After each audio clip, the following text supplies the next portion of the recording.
With a whole new range of Gear Chronicle support on the horizon, this is the perfect time to start a new series.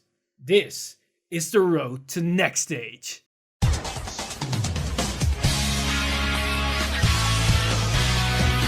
Stand up!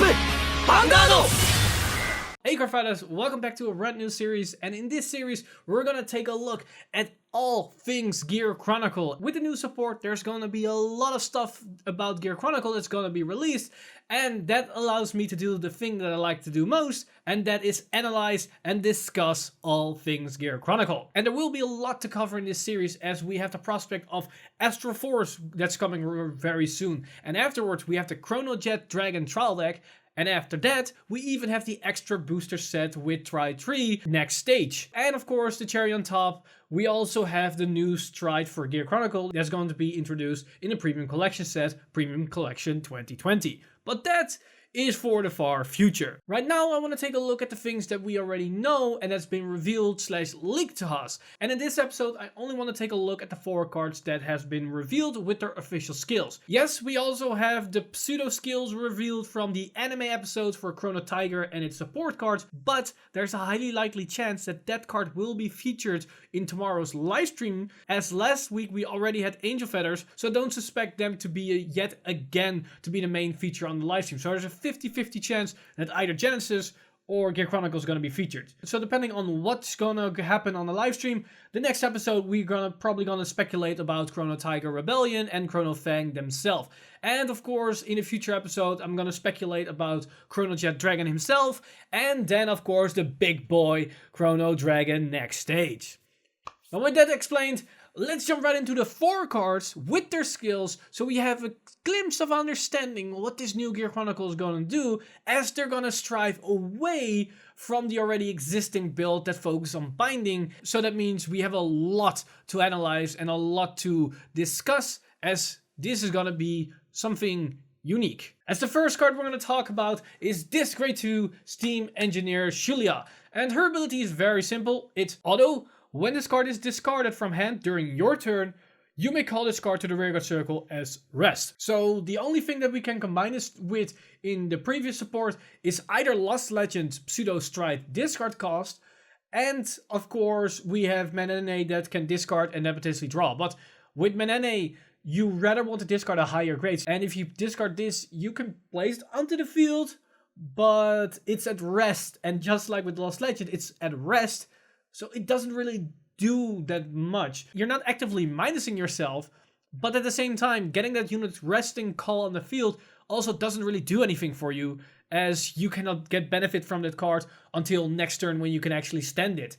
And besides that, this is a grade 2 that really doesn't do anything on itself. So if we compare it with the previous support, it's not a good fit, as you need your binding cards to make your Mystery Flyer usable in your typical scenarios. But if we look at what Chrono Tiger Rebellion probably is going to do, and we know that it's going to focus around having as little hand as possible to achieve the best power potential from the card, then having a card that actually negates your nagging by discarding a lot of cards is somewhat usable, but we have to wait to see how the rest of the support cards are going to interact, if this actually a valuable target, or it's just a common gimmick that doesn't really do that much. Then another grade 2 that we got from the first reveals was yet another common, and that is Steam Sweeper Nael. And I'm honestly not a fan of the artwork. It doesn't really fit for Gear Chronicle, though only the guns represented somewhat, so the artwork itself is a pretty negative on my part. But the skill is an interesting thing, as its skill is act on rearguard circle, cost, discard a card from your hand. During the battle this unit attacked this turn, when your opponent would call cards from his or her hand to the guardian circle, he or she must call 2 or more at the same time. So what makes this interesting is that it's a neg on your hand to activate the skill. But in combination with something like Mystery Flare, you don't really care, as you're gonna discard your entire hand anyways. So having that extra guard restriction on top of your high power columns is interesting. It gets you some more value, but once again, it's a grade 2 that doesn't help you with your bind zone. So how useful is it going to be is a question mark. But if we combine it with something like the grade 2 that can recall itself, you actually don't minus. Sure, you will not get an attacking unit, but it is at a minus, and you can use it as an interceptor in some kind of way for next turn, so it does have its value. But this card is more interesting with a grade 1 from the previous set, that is Team Skara Kalain, that had the ability that when it is boosting you can Soul Blast 1, and then for that battle your opponent can only guard with a maximum of 3 Guardians. So if you combine that card with this card, you have an 80k column, but if you have the 10k on it with something like the new Rebellion that can give you units 10k, or with Mystery Flare, or just with Force Markers, you can pump this up to 28, maybe 38, maybe even higher, but let's keep it at 38, that's your typical number.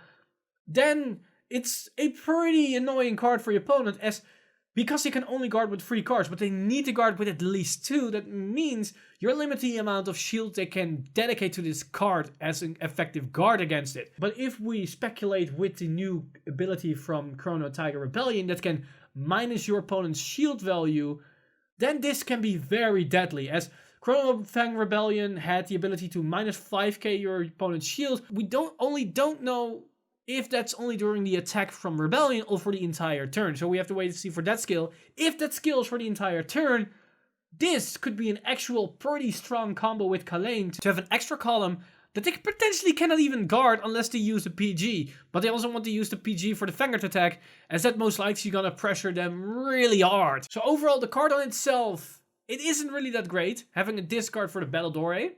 But if we combine it with the excessive amount of power that we can stack on top of it, and a card like Kalain as a booster, and a potential card that can call themselves back to the field if they are going to discard, then suddenly the cost of this card actually becomes a extra bonus effect. It is interesting how this card might be functioning in a new deck. There is some interesting plays around it, but yet again, just like the other grade 2, it's a little bit too early to understand where this is going and how powerful they're going to be. Then next we got 2 cards of the Chrono Tiger Pseudo Right Chain revealed, and of course we have the starter Chrono Tiger.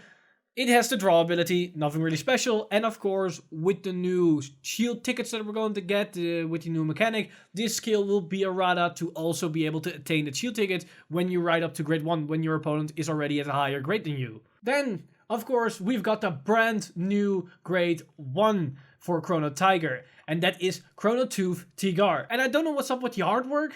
It doesn't really scream Gear Chronicle. It's more like a Dimension Police with a crossover against Tachikaze. It looks like those xenomorph robots that you have in those Power Ranger shows and so. It's really weird, this artwork. You either love it or hate it. I'm not really a fan of this though. But its skill is very interesting, as he has 2 abilities, and it's auto on Vanguard Circle. At the beginning of your right phase, draw a card. So it's similar to all the other grade 1s that have the when going second on hit, get a draw or do something mechanic focused.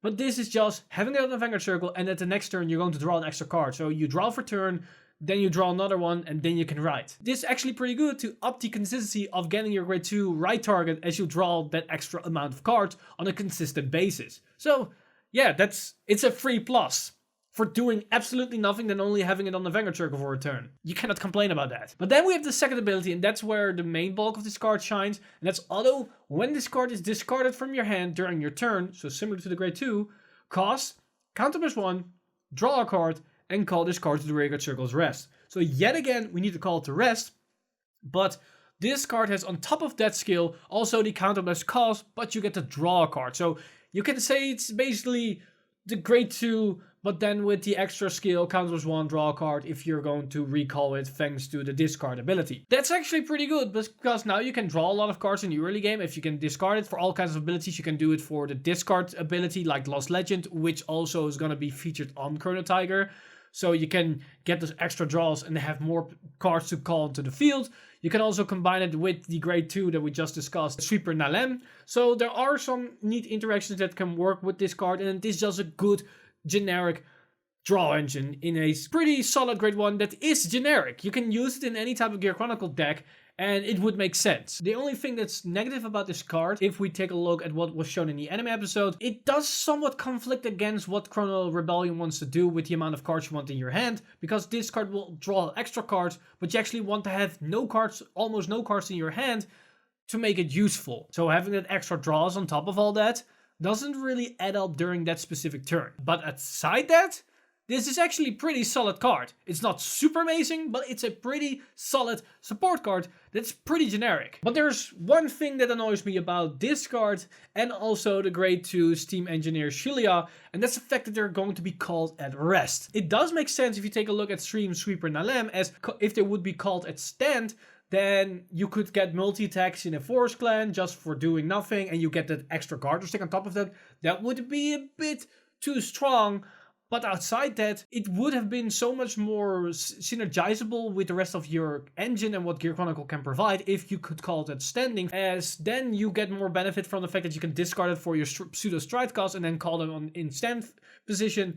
And especially if you go into Mystery Flare, that can give plus 10k to your entire field, as usually when you call that thing, there in some scenarios you're in an awkward position as you have no rear guards onto the field, so you won't get the power. But if you can discard those for your cost, you can then recall them first, get that ability, get them in standing phase, then give them 10k power, and you can benefit from the ability. But in some cases, it might be a little bit too strong to do something like that in standard, as you will get a lot of value. This will go into Chrono Jet Dragon Z territory with value that you're going to get. But one thing that really bugs me about these cards is the fact that they state during your turn. Why couldn't they just say just being discarded? Because if they just could work with just being discarded, they could synergize with perfect guards, as you can then perfect guard during your opponent's turn, discard them, then recall them to the field in rest, and then next turn you could stand them. So you get benefit from the fact that you can stand them. And with the grade 1, you can then even use its skill, Counterblast 1, and draw a card, so you get more shield in hand during your opponent's turn, which would actually synergize really well with Rebellion, as you want to have almost no cards in hand, which will give you less shield in your hand, which would make guarding a lot more tougher against your opponent.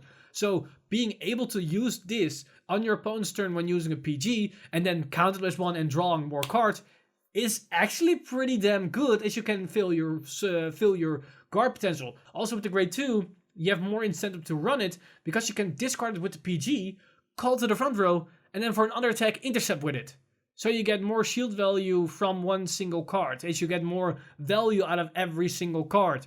And that would have actually been pretty awesome to see something like that, as then you would give Chrono Fang a bit more defensive options, while their own turn with their main Vanguard is super aggressive and taking that gamble of discarding your entire hand as successfully as possible to get those more powerful skills live. But that's about everything that we can speculate and analyze about the cards that we have so far, as we only have these 4 cards. There isn't really that much more to talk about than this, and mostly we've still been referring to the anime episode, as all of this will go around Chrono Fang and Chrono Tiger Rebellion, as those are going to be the main driving force around this new deck. So depending on what's going to be revealed tomorrow in the reveal live stream, we either are going to have a normal Cardfight update about me talking about Rebellion and the cards, or you're going to see a video later down this week about me speculating what was shown in the episodes, in the anime, and what this can potentially spell for Gear Chronicle, how this new deck is going to shape up, and what type of crazy plays we can come up with, and what it can potentially do. This was episode 1 of The Road to Nextage. It's been a pleasure with you guys talking about Gear Chronicle once again, and I hope to see you guys in episode 2, whatever the topic might be. As always, I want to thank my Patreon supporters over at Patreon for making this video possible. You guys are amazing. If you do want to support the channel and everything that's happening on the channel, then head over to patreon.com/VanguardInsider and become a Patreon today. But with that said, I'm Mr. Time Leap, and I see you guys in the next one!